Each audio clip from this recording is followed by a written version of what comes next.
Hello everyone and welcome to this consumer YouTube channel. How much money does every one of you have allocated for various travel purposes? Like for example, flying to a different city, a couple of hundred or maybe a couple of thousand miles away. It's quite a decision when you are trying to choose what airlines to use. Today you're going to hear the story told us by Margot about her experience with Frontier Airlines. Get yourself comfortable, enjoy the video, and stay tuned for more.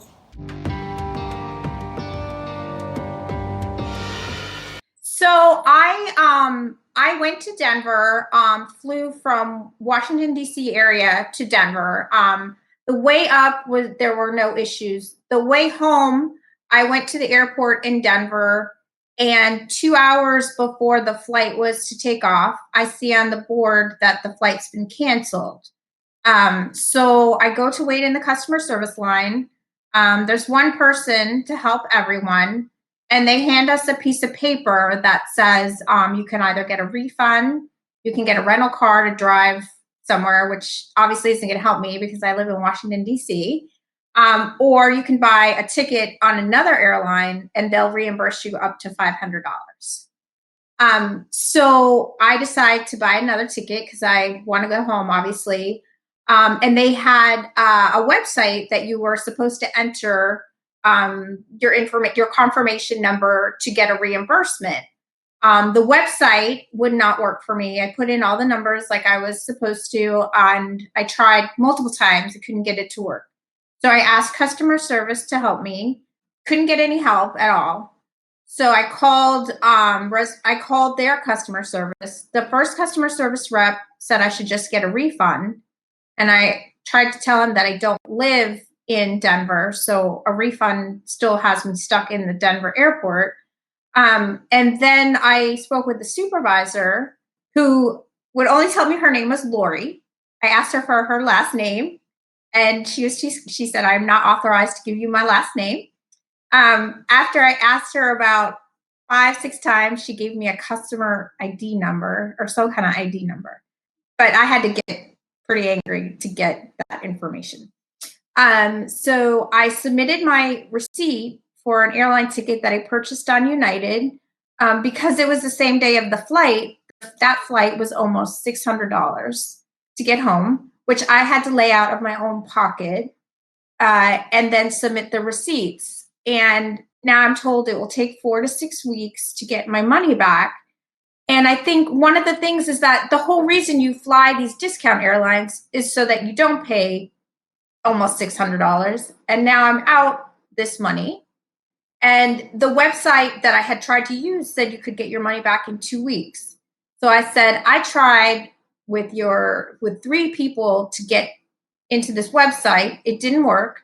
And now you're telling me I've got to wait 4 to 6 weeks to get close to, well, at least $500 back. I also want to note that same day flights are normally not $500. They're normally $600-700.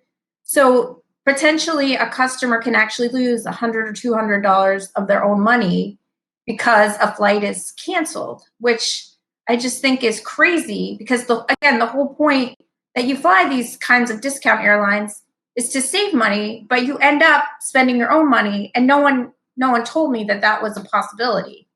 When I did some more research on the web, I found out I am by no means the first person that's had this problem, and that there are some people apparently from my research who have waited 2 months and still haven't been paid back. So I'm really concerned about making sure I get my money back.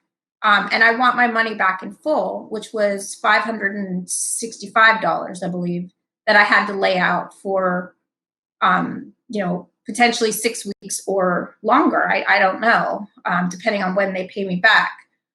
And I think this practice is really wrong. I think at a minimum, they should have helped me get on this website so that I could be reimbursed in 2 weeks. But laying out almost $600 when you hadn't anticipated it and for a problem that really you have no control over just seems very unfair to me. Now, what did they tell you? First of all, when did they tell you? So you are in the airport, you're ready to fly home. How much of an warning did they give you that the flight is getting canceled, and what reason did they give you? They did not give a reason. It wasn't weather delayed, but I don't know. They never told us what the reason was. They gave us 2 hours notice. So 2 hours prior, I found out that the flight was canceled.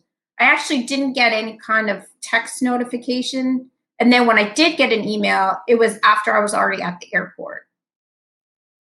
Was there any particular reason you chose Frontier Airlines this time to fly? They had a direct flight and it was inexpensive and it went from Washington Dulles, which was near my home. It is significantly less expensive, but at the end of the day, it would have been less expensive and less stressful to just spend the money and go on another airlines that had different policies. Now, Margot, how would you what do you have to say about the customer service of Frontier Airlines? Were they responsive? Did they at least like show some compassion to the fact like what how was the interaction? Verbal, written? Yeah, please. The person didn't even really look me in the face that was at the desk. They're understaffed. So when something like this happens, there's one person basically to take care of a whole plane full of people that obviously are not happy. But what would have made me so much happier is if this person at least looked at the issue that I was having and said, let me try to help you. That's really what I would have liked to have seen is any attempt to help me, even if it didn't work. Now, so where are you standing at this point, at this very moment, with the Frontier Airlines and with the refund? So they keep telling me it's going to be 4 to 6 weeks. That they don't know when. I have I asked for some kind of number so I can track it. They gave me an incident number. They keep telling me it's been processed. It seems to me if it's been processed, maybe they would have some idea of when it was coming, but they don't. They tell me that they don't. In one email, they specifically said, well, we technically by law don't have to give you anything, kind of like, so you should be happy, which I did not like. But I was told that I will get the full amount that I paid back because technically it's up to 500. I was told by someone that I would get the full amount, and I'm hoping that that is the case because I really am not in a position where I want to be spending my own money on a flight cancellation, which I still don't know why it was canceled. So, what are the chances of you ever using Frontier Airlines ever again in the future? Well, I think it's very funny because for the hardship, they give you $100 voucher, which is not enough money to go anywhere. So you're going to be spending more of your own money. My fear of using Frontier Airlines is that I'm going to get stuck somewhere and this whole thing is going to happen again because as I mentioned, from what I was reading on another website, and everyone has their own opinion, but it seems like this is not the first time that people have had to lay out their own money. And I'm too scared to use them. And honestly, I think giving someone $100 voucher is a little bit of a joke because you're saying, give us a second try by giving us more of your money when we're holding this money already. Now, if you were to give an advice or give a message maybe to people who are about to fly and maybe considering Frontier Airlines services, what would you have to say to them? I would say that even though it seems like a lot of money upfront to fly another carrier, a major carrier that's not a discount carrier, do it because no matter how bad the service is on a major carrier, they have other flights they can put you on. I've just never heard of anyone saying lay out a large sum of money and we'll pay you back in 4 to 6 weeks.